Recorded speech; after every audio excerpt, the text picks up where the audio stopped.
You're listening to the Wordslinger Podcast, episode 95, A Girl Like Michelle Cox. This episode of the Wordslinger Podcast is brought to you by the audiobook edition of Quelo Medallion. You can find Quelo Medallion on Audible and use your Audible credit, or get Quelo Medallion for free when you go to audibletrial.com/creative writing career.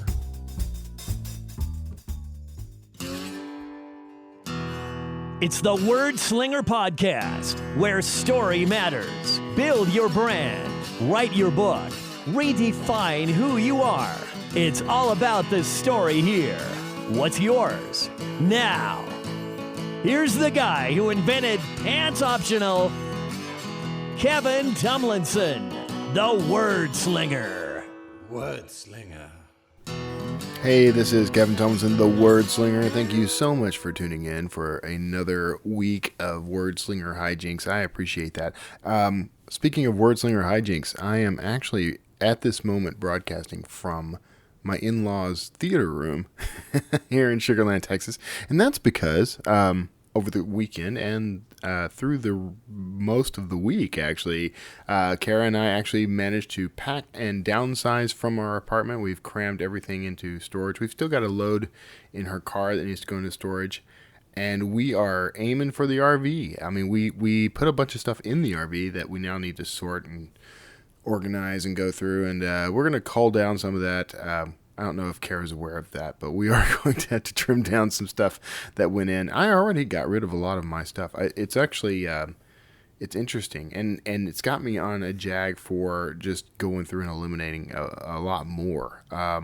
It's kind of once you start, you don't want to stop, actually. And we just have so much crap. We just have so much stuff. I spent a lot of time in a sort of angst and reality crashing in around me because I'm looking at all these things that we have. And we had a little adventure on Saturday. We hired movers to help us move the bulk of our stuff into a storage unit, and it turned out the unit we had was too small. So as a sort of last minute change, at the suggestion of the movers, actually, the head guy, we upgraded our storage and had them start moving stuff over from both the truck and the old storage unit into the new one, which wasn't, it was on a different floor, but it wasn't that far. But we had a little revolt. Two out of the three guys just decided they didn't want to do that, and even though they were being paid. So, and I understand, because that was a last minute change, but I had to be very diplomatic and talk them into it, and gave them a nice bonus at the end. So it was a rough day, but we got it done. We then spent the next several days. Most of the past week has been spent going in. Our lease was up on October 12th, which happens to be my birthday. So we were scrambling to get everything done, get everything out. We cleaned the place up. And we did it. Now we have a load of stuff in Kara's car that still needs to go to the storage unit, and that's driving her crazy. And we're kind of bunking in with our in-laws, and we got stuff in their sort of front room, which drives them crazy. So everyone's being driven crazy right now. But we're out, and it's an important step. We're going to be moving forward into the RV here in the next few weeks. We're going to take a couple of trips before we take the sort of inaugural trip, the one where we're actually full-time living in the RV. We're going to do that over the Thanksgiving holiday. So, but we've got a couple of trips between now and then. So we're pretty much in. I mean, we've got to organize. That's pretty much what we got to do. Other than that, we would be living in it, I think. So that's all happening.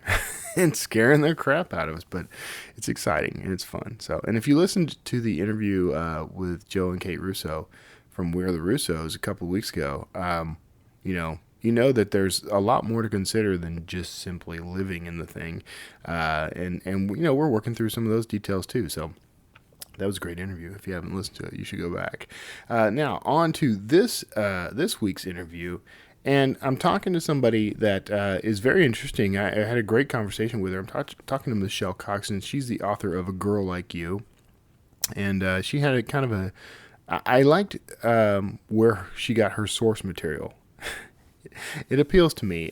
We have, I guess, a tendency to sort of overlook the generations of people who are, in assisted living facilities and that sort of thing.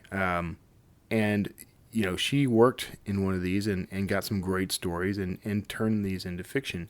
And I think in a way, to me, that feels like you're sort of honoring those people and honoring their past. I know there's this notion of appropriating culture, appropriating other people's stories or whatever, but that's I don't want to say go out and steal someone else's life story. Maybe you get their permission, but I mean, authors have been inspired by the stories of others throughout time, and I think otherwise, what would happen to these? What would happen to these little details? And I'm kind of excited about the whole idea. There are people that I wish I had talked to more in depth who are now gone from my life, and I think I could have honored them with some stories, fictionalizing or otherwise, but I could have honored their memory a lot better had I gone and collected these tales from them. So it's a very interesting interview. I'm not going to keep you from it any longer. We're going to roll right in, but thank you for tuning in this week. If you have been corresponding with me at all, thank you. I am so sorry that I'm kind of behind on everything, but we're getting it together. We're kind of pulling it all together. So thanks so much, and I'll see you after this interview with Michelle Cox. Hey everybody, thanks for tuning in. I am having a conversation with Michelle Cox. She's the author of A Girl Like You. We're going to talk a little bit about her book and about her life, her career choice here. So I'm really excited to have her on the show. Welcome, Michelle. Hi, thank you for having me. So, okay, first, let's jump into the nitty gritty here. We've got your book, A Girl Like You. So give me a breakdown. What is the book about? Well, it is historical fiction. Okay. It's the first in a series. It's set in 1930s Chicago. So that's probably the briefest breakdown that there is. It's about a young woman, I should say, whose father kills himself because of depression, and then she is left to care for her depressed mother and younger siblings. So she kind of sets off to make her way in the world, and she ends up involved in a murder, and it's all about, unraveling the case, and of course the inspector who comes along to help investigate. So she ends up involved in a murder, as we all do. Right. So now so it's a historical fiction series. Correct. And this is the first book. So how many have you published so far? Is this the first one published? That's the first one published. The next book 2 comes out in April. Okay. I've already written book 3. I would like to start the 4th this fall if I can find some time. Yeah. Okay, so I'm always fascinated by people who do historical fiction because I know how much research and work goes into that. I mean, one of the reasons why I originally wrote science fiction was because I could just make up history. Like, I didn't have to worry about how accurate anything was. Somewhere along the way, physics changed, and we can do anything we want. But so, what's the sort of process for mining material for what you're writing?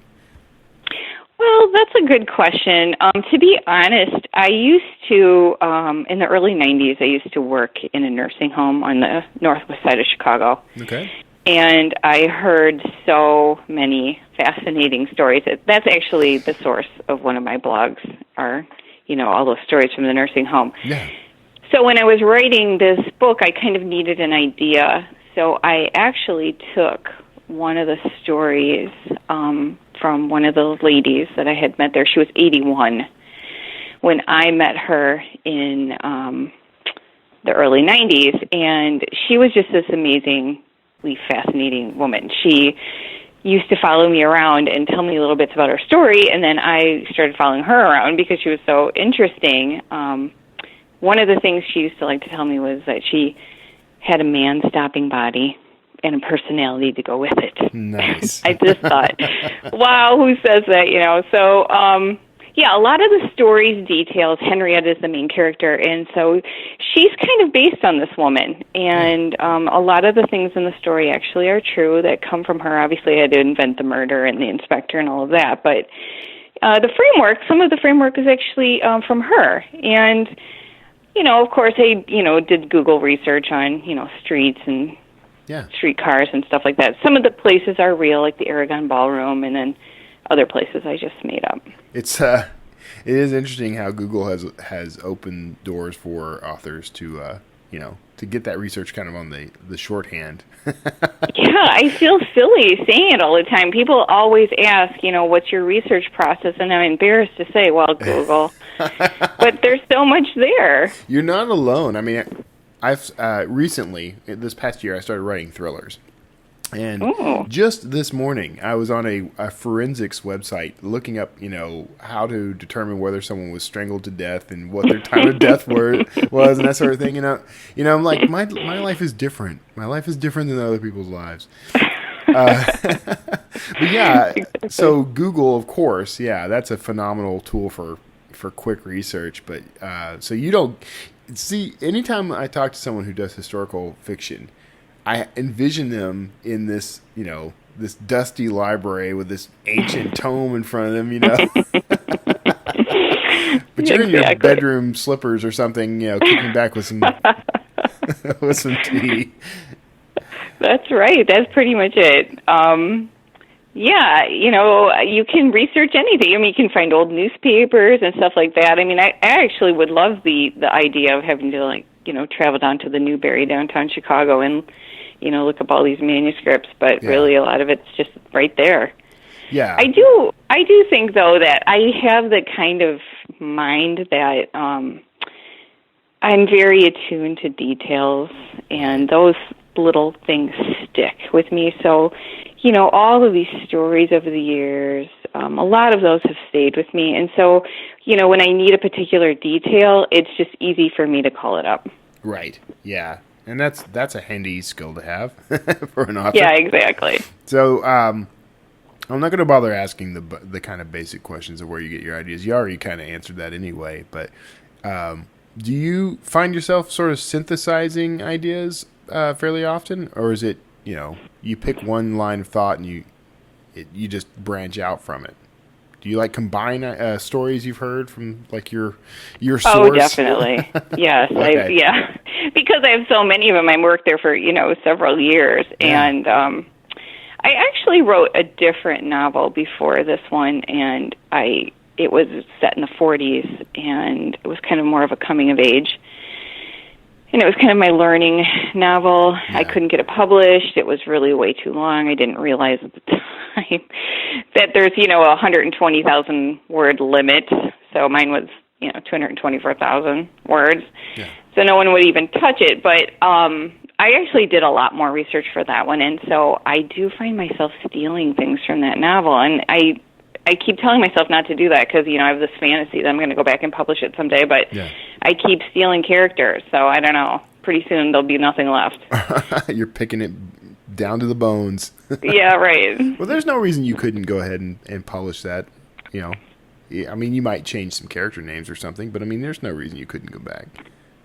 Yeah, mix things around. I'm sure it will need, a huge rewrite anyway, so. Yeah, probably. First books. They always yes, right. My first book has not seen the light of day, so. Oh, well, there you go. I don't feel alone. There you go, yeah. And I think I've picked over a few things from it, but for the most part, I've just sort of left it in its drawer where it will remain. It comfortably sleeps, yeah. Right. So you, okay, and you mentioned this briefly, but the blog that you've got a couple of blogs, and we're going to talk about both of them, but the one you were just referring to it's Novel Notes of Local Lore. That's the name of it, right? Correct. Yeah. And that's the one where you and I love the description dedicated to Chicago's forgotten residents, because that came from your experience with these elderly people, correct? Yeah, exactly. I mean, I'm sure everybody has had this experience of walking into a nursing home, and it's just seems so depressing. You just have these old crumblies, sitting there drooling or whatever, and you can't think of a more depressing place to work, but actually it's not. I mean, in some ways it is, but if you just spend any amount of time sitting down next to one of these people, the stories they have to tell are just amazing. I mean, stranger than fiction. Yeah. Yeah, and it's interesting to me. You're not the first person I've talked to who drew inspiration from a nursing home. A good friend of mine, actually, he was won several awards for stories that just came out of his experiences there. It's like a hotbed of creative, resources. So maybe that will encourage. Maybe this episode will encourage people to start going and volunteering at these nursing homes more, because they need it. I know they need that. So I hope so. Yeah, and really, I mean, I know nursing homes. Obviously, having worked there, they really try their best to have activities and all this kind of stuff. But really, all they really want to do is just have someone listen to them. Yeah. There you go. And tell their story, and you're just so enriched by the experience. It's like, wow, who knew that you had lived through all of this stuff, especially the people the population that I was working with. They were mostly Eastern European immigrants, and most of them had lived through the war. A lot of them were in Europe during the war, and just their stories of escaping the Nazis, or being in camps or whatever. You just it's shocking. Yeah. Now I'm kind of envisioning. I'm a character writer, so I would go and just I'll go steal everyone's life for a while. I know. So I do wrong. feel really guilty about it. Like, oh, should I be doing this? Give them a few. No, you know what? I don't see it that way, though. I mean, we collect stories. That's the way our lives work. I mean, not just authors. Everyone does. And so you're just going in and you're honoring them by giving them new life in a new form. So there you go. There's your justification. Thank you. Thank you for that. That's nice. If anybody can justify anything he does, it's me. So I'll call you up. So you have another blog, which I think is a quirky, funny name, but it's How to Get Your Book Published in 7,000 Easy Steps. A practical guide. So exactly. tell me a little about this practical guide of yours. Let's see. Well, I decided, it's funny because the novel Notes of Local Lore sort of attracts a certain audience, and I actually now kind of have a little following who look forward to those. Yeah. But I realized that I needed to kind of branch out into a different audience. Yeah. And everybody's always encouraging writers to write about the craft of writing and publishing and all of this, and I just find that really boring. There's so much of that out there already. Who cares? Right.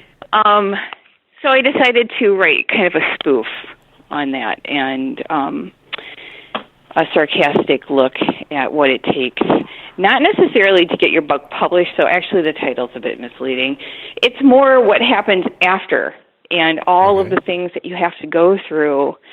You think that when you land the book deal that's it, you've hit the pinnacle, but it really, you're just at the base of the mountain. Right. And that's really what the blog is about. Yeah. It's interesting once you actually reach that level where you've published, how your perspective has to shift. Like, there's no choice. Like, suddenly now you're no longer an author. Now you're a publisher, right? Yeah. And you have to start thinking in terms of, promotion and marketing and all the ins and outs of the business side of it, the icky parts that no one really wants to think about. Right, yeah. I mean, I think that there are some writers who are very lucky and gifted in that they have that sort of dual brain. Right. But I think most writers really just want to write. They don't really want to, put themselves out and promote and beg and everything else that it takes. Yeah. And it's kind of funny because I'm a little lazy about the marketing of my work. I'll be completely honest with everyone, and it is frustrating because if you don't do the marketing, then you don't actually see sales, and it is unreal to me when I encounter authors who don't do any of that and just sort of, show up. I mean, as much as I love these folks, I mean, they're amazing authors. They deserve everything they're getting. But it is frustrating when you just spent, several hours writing blog posts and, creating ads on Facebook and that sort of thing. And these guys are like, yeah, I went to the museum today. I had a frozen ice beverage. So. I know. Don't you always wonder, is it real or is this, something you made up? I think it's real. I've talked to enough authors at this point from all across the spectrum that I can tell when they're sort of putting on airs about their, like leisurely writer life. Like, oh yes, I went to a cafe today. I spent all day there, What they're not telling you is that, half that day was spent, toiling over a blog post instead of writing their novel. But then you encounter the folks who are, I was, I interviewed Jonathan Mayberry, who was literally sitting out watching whales migrate past his chateau, Oh, so my God. Forget it. That's the life I want. So, okay. So you're out there. So what, just speaking of the marketing and promotion, like how do you actually promote your work? Well, I do have a publicist, BookSparks. Yeah.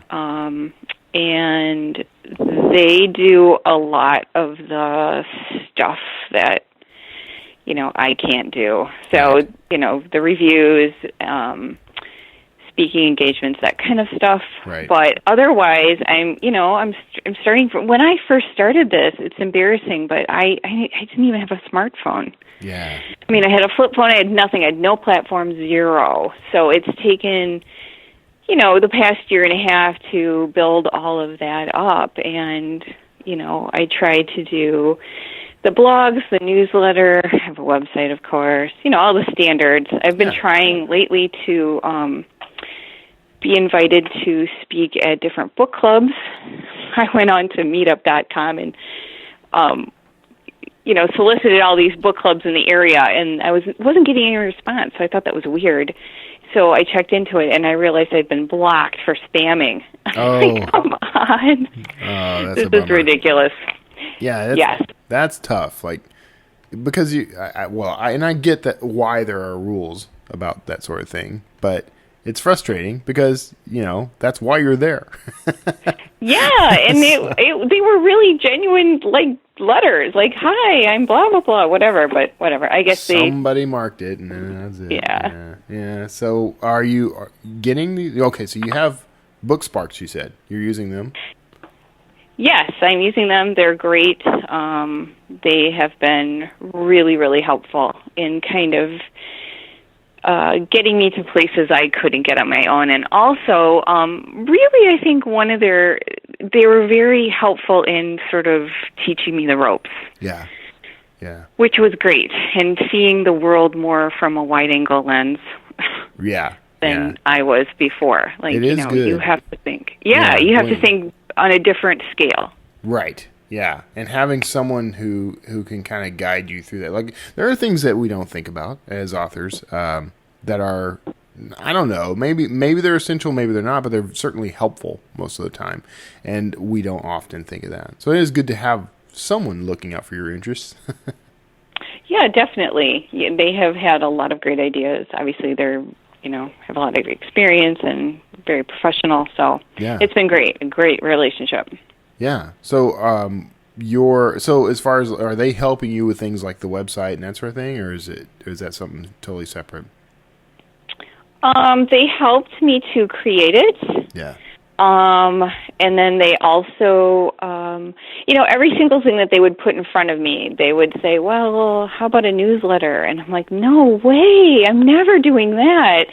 And then I would come back a week later or a month later and say, okay. And then the same with the blogs.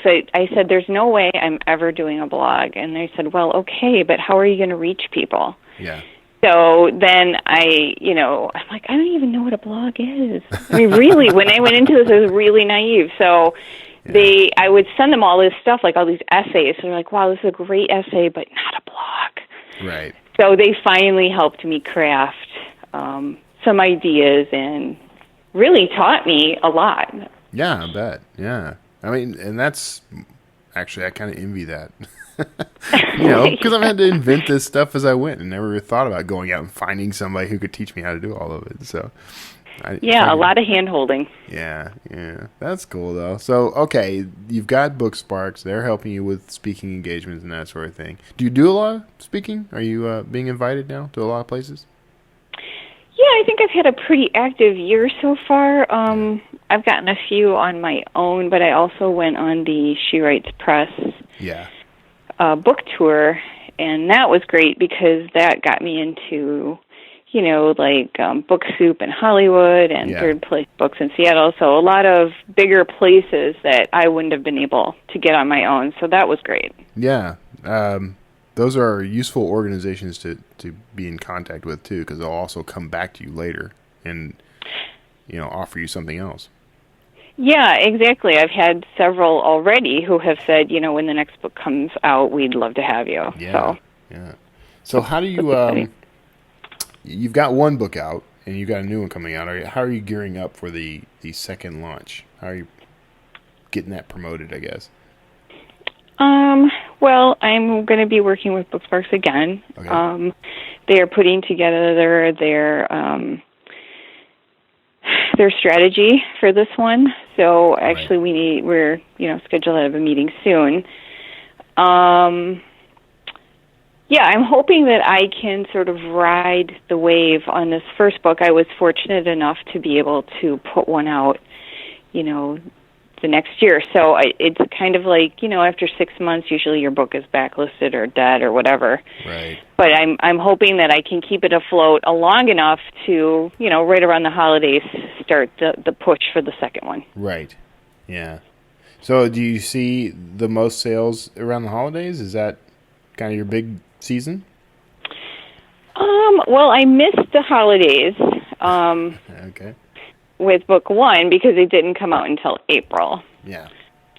So, and I'm hoping, that will be the case. Yeah. But I'm not sure. We'll see. Yeah. Well, we'll see. I think it's kind of interesting. We still tend to think in terms of the sort of seasonal rush on this stuff, but I just don't know how many people are actually going out and saying, I want to buy a new book for Christmas. I don't know. I haven't seen that yet. Well, it's funny because I did have this conversation with Book Sparks about, there's sort of this pro and con about whether you want your book to come out in spring or fall. Right. Fall you get the whole back to school and the holidays, and then the spring release is all about, the beach read. Yeah. So it's kind of a toss-up, and I agree with what you're saying. I'm not really sure that it really has an influence on, normal readers, or if it's just something that the industry talks about. Maybe. And I do understand the idea of segmenting for beach reads and that sort of thing, because they do promotions around that.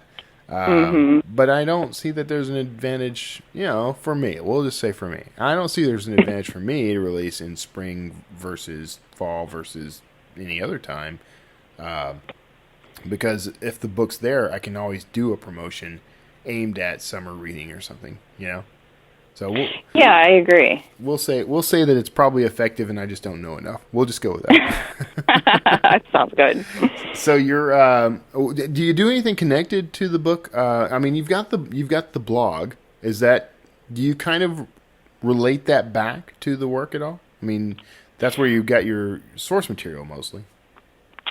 Well, that's what I'm hoping, that people will connect the dots. Yeah. They'll, either like the book and then go to the website and, discover the blog, or vice versa. That was kind of one of the things that I wanted to do. Is I just didn't want this esoteric blog about, the writing life or whatever.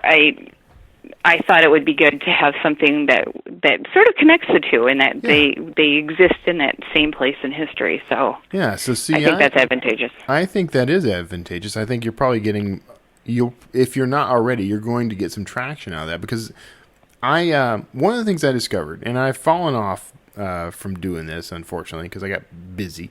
But Interviewing. yeah, among other things. But I started writing short stories on my blog after I had this realization that no one who was signing up on my mailing list cared about publishing or any of the things I was writing about because they were there coming off of my fiction. So I started writing fiction, and suddenly I got a lot of blog engagement, which in turn fed book sales. So I think what you've got that's interesting is this built-in, because it's historic fiction, then all this historic stuff that you uncover and write about on the blog, I think that's just going to be very attractive to readers. So I think you've got a nice little tool growing there. Thanks. I think so too. Yeah. I thought it would be kind of neat. Yeah, I will. I thought it would be kind of neat someday to maybe put those into a little collection. Yeah, why not? Actually, lots of readers have written to me. I have no idea if they've read the book, but they say, "Oh, do you have any plans to put all these stories in the book into a book? I'd be the first to buy it."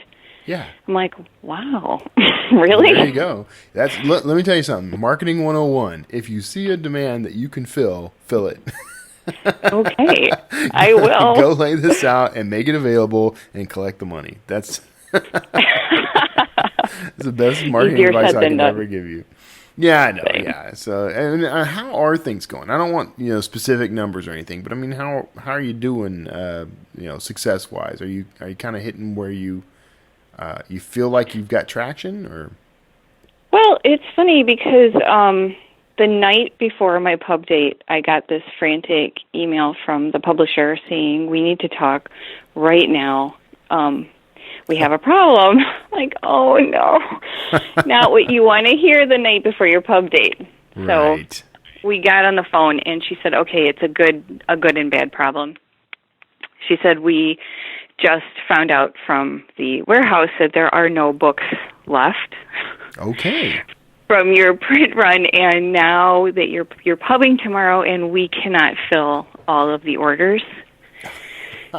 So we need to do some kind of emergency printing because they didn't want to let the orders sit there because they were afraid that they would get canceled. So what happened, I think, is that because I got the 2-starred reviews from Library Journal and Book List, right. Baker and Taylor, who is the supplier for all the libraries, pretty much bought up my whole entire first print run. Excellent. All right. For the library systems. So, yeah, I feel like I'm doing really well because now I'm in the second printing, and, sales are still going strong, so that's great. Yeah, that's cool. I mean, that's a good problem to have. Yeah, exactly. Your dream to get into the library system. So, right. Great. So, speaking of the printing, so how are you? Are you? I always hesitate to ask this question because I don't want to. I don't know. I don't want to set anything off. But you're self-publishing, right? Or no? Did you have a small press? Or okay. How are you? It's a small hybrid. Oh, small hybrid. Okay. Do you mind, shouting them out, or do you want to keep that? No, secret? great. No, I'm publishing with She Writes. Oh, that's right. You did say that. I'm sorry. That's okay. They're a small hybrid press based in Berkeley. Yeah. And they are really kind of finding their own space. They live somewhere between traditional and self-pubbing, and I think it's a model that is really going to take off in the next couple of years because publishing is, so out of whack right now. Yeah. So how did you end up connecting with them?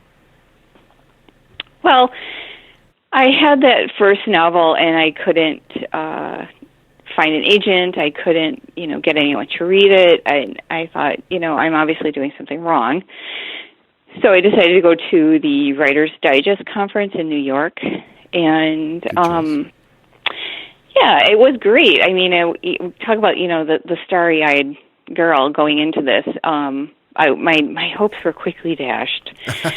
There was a lot of negativity there about Really? the Big Five, and the first workshop that I went into was given by an agent, April Eberhardt, who she's obviously not my agent, but we have developed a closer relationship. And she was talking about this new concept in publishing called hybrid press. And I thought it sounded fantastic. They were really laying it out. So, and then I went to another workshop, and it was Kristen Harnish, the author of The Vintner's Daughter, had gotten picked up by HarperCollins Canada, but she could not find a U.S. publisher.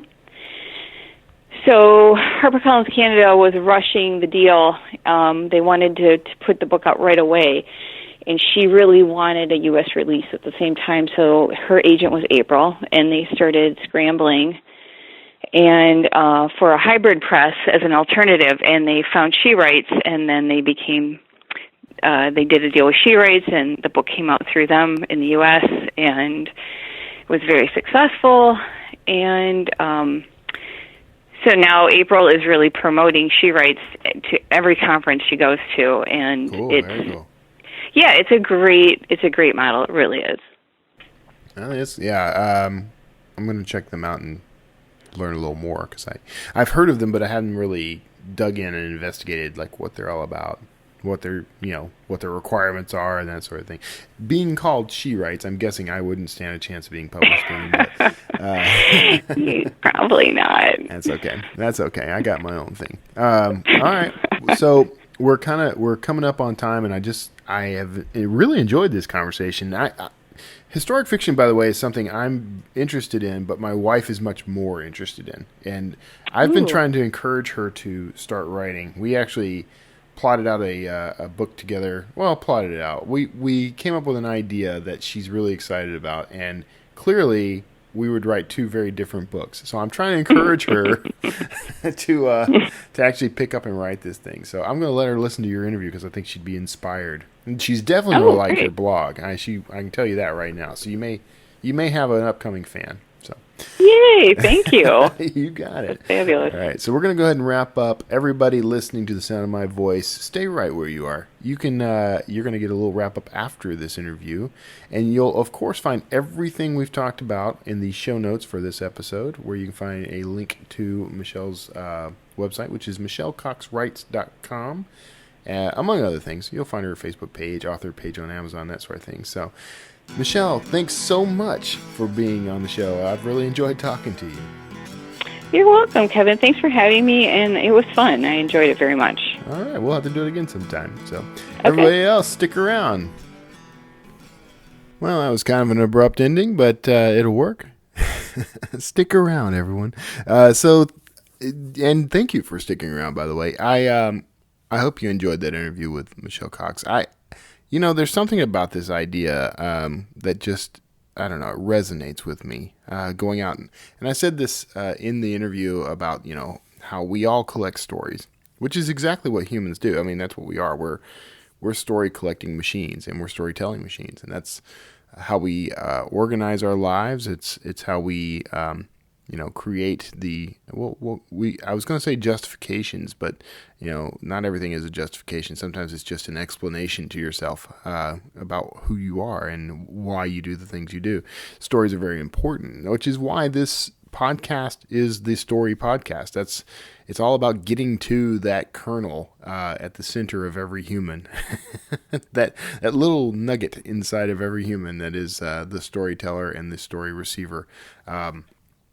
So I like this idea of going out and finding basically stories that would be lost to history and time, and taking them in, not necessarily taking them and telling them word for word, although you could do that, but take what you learn from the story, what you feel when you hear the story. The emotion behind the story is as powerful as anything else. So if you can convey that to your readers or to your listeners. If you are an entrepreneur and you're not a writer, you probably have to speak to someone at some point. You probably have to, present in some way. And if you can create a story, craft a story that resonates with your audience, you're going to see a lot more success. And that is, of course, incredibly true for authors. If you're crafting a story for your audience, your readers. You want to find the emotional strings that you can pluck. You want to find, even if you're writing nonfiction, by the way, you want to be able to resonate with your reader on an emotional level, because that's how we interact with story. And I feel very strongly about this, by the way, because I'm an advocate of storytelling in general, but as an author and as a marketer and all the things that are a part of my life, I feel that there are all these fantastic stories all around us, and we should allow those into ourselves and consider them and let them shape how we think, so that we can express ourselves in new and profound ways to our audience. That's my take. So I'm not going to keep us for too long. This is a really quick podcast this time around, but I've got things to get to and some more unpacking and organizing to do, and I've got a call coming up soon. The usual stuff. Plus, the day job stuff. Now that I'm director of marketing for Draft Digital, I've got some duties to follow through on, and I got a little dog to walk. So it's a very chaotic and busy time in the Word Slinger's life, I'm going to be honest with you, but I'm kind of enjoying it. I would love to hear from you. If you would do me a favor, I would absolutely adore you if you would go on to, anywhere you listen to this podcast, but in particular on iTunes. Give the show, 4 or 5 stars if you're feeling generous, and write a review. And these reviews make a huge difference. They help people discover the show. They do, by the way, encourage me, which gives me the energy to kind of keep going and keep doing things and keep trying new things. I do want to kind of expand the sort of the mission and purpose of this show over time. I think that can be done. So your help is appreciated, and you can help me by going and leaving a review. And if you want to contribute even further, you can call me and leave me a question, or you can leave me a voicemail on my website, or email me. But let's start with the phone number. You can call me at 281-809-WORD. That's 281-809-9673. Leave me a voicemail from your mobile telephone or landline telephone device. Do people still have landlines? I don't even know anymore. I'm sure people do. I'll get 100 emails saying I have one. But you can also leave me a voicemail on my website at wordslingerpodcast.com. There is a button that floats along the right-hand side of the screen, a speak pipe button. You can do that from any device, from your computer, from your mobile phone, your iPad, whatever. You leave me a voicemail, it sends me that, and it sends me a quirky little transcript. Sometimes they're accurate, but most of the time they're kind of all over the place. I should start sharing some of those sometime. You can also email me from wordslingerpodcast.com. Just go click on the contact button. You can type up an email and send it along the old-fashioned way. We'll call that the old-fashioned way. the living in the future old-fashioned way. You can also help the show if you're willing. Now, I keep talking about this, and I keep saying I'm going to work on the tiers and everything. I just got to find the time. But I do have a Patreon campaign, which you can find on the website at wordslingerpodcast.com and on any of the show notes for any of these episodes. That's optional, but it does help. A little bit of cash here and there is kind of cool. I don't have a ton of contributors on that, but the people who do, I greatly appreciate, and I'm very grateful for what you're giving, because it shows that you care about the content of this show. I mean, that's very helpful to me. I don't try to push it anymore. I was trying to do a whole big giant goal and everything. But I think, I don't want the show to turn into a money grab. I just want to build it into something that's beneficial and inspiring and something that delights the listener. That's what I'm trying to build. So hope I'm doing that. And if you feel like helping, I really do appreciate it. Otherwise, just keep listening. That's good enough for me. So thanks so much for tuning in for another week of Wordslinger mayhem, shenanigans, chaos, whatever. Minnie says hello, by the way. I don't know if she's kind of burrowed into a blanket to my right now. she's adjusting. her routines have been disrupted too. So thanks so much though for being a part of all this. And I will see you next week with another fantastic interview from another amazing story. Another amazing guest, we'll say. I was going to try to make a whole story, circle us back around, but I haven't had enough coffee. So take care of yourselves out there, and I will see you next time.